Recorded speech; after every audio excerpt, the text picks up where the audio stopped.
Dans le pasouk, dans le Navi, c'est marqué Vechibato me'asod darecha mezoch hafsecha daber davar. Ce pasouk-là, on a appris plusieurs halachot qui en rapport avec le Shabbat. Et donc là aujourd'hui, on va essayer d'expliquer le Inyan de daber davar.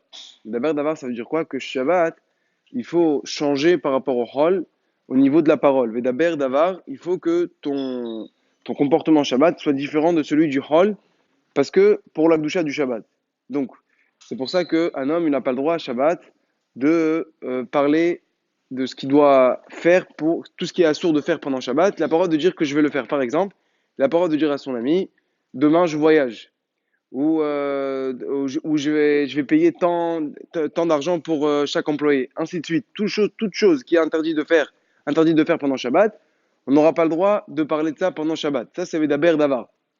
Par contre, si on dit quelque chose, que cette chose-là, on peut la faire d'une façon permise, et dans ce que je dis, il n'y a pas une façon interdite, j'aurai le droit. Par exemple, j'ai le droit de dire, demain, je vais à tel endroit. Même si moi, je vais aller à tel endroit, par exemple, je dis, demain, je vais aller à Sarcelles. Même si quand je dis comme ça, je suis obligé de prendre la voiture, je compte prendre la voiture. Mais comme j'ai une façon permise d'aller, si je veux aller à pied, j'ai le droit d'aller à pied. S'il y a des maisons, il n'y a pas de problème de tromine. S'il y avait des bourganines, etc. Comme il y a une certaine façon, comme en Shabbat, ça serait permis d'y aller.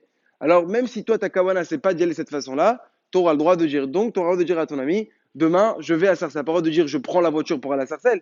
Tu auras le droit de dire, je vais à Sarcelles. Parce que comme on vient d'expliquer, il y a une façon permise d'y aller. Autre chose qui est interdit, on a dit, de dire, je vais payer la paye de mes employés, tant à chaque employé. Parce que comme je ne les ai pas encore payés, c'est assourd. Par contre, si je dis, je les ai déjà payés, quelque chose qui est passé déjà, donc c'est comme une histoire, je vous raconte une histoire, ça c'est permis. Ou bien par exemple, j'ai acheté tel meuble à tel prix. Ça c'est permis parce que c'est quelque chose qui s'est déjà passé. Par contre, si je sais que mon ami, il me pose la question, ou bien il est intéressé de savoir le prix pour que lui aussi il va l'acheter, là ça deviendra encore une fois assourd. Pourquoi? Parce que ça devient un diburim shel hol. Deuxième point, c'est aussi assourd de lire toute chose qui est en rapport avec le hall. Par exemple, on n'a pas le droit de, si quelqu'un il a un catalogue où il y a des ventes, il n'aura pas le droit Shabbat de les lire. Pourquoi? Parce que là-bas, il y a marqué le prix. Donc là, même s'il ne dit pas, même simplement il regarde, ça aussi, ça devient assourd. Et Hichem, on a dans la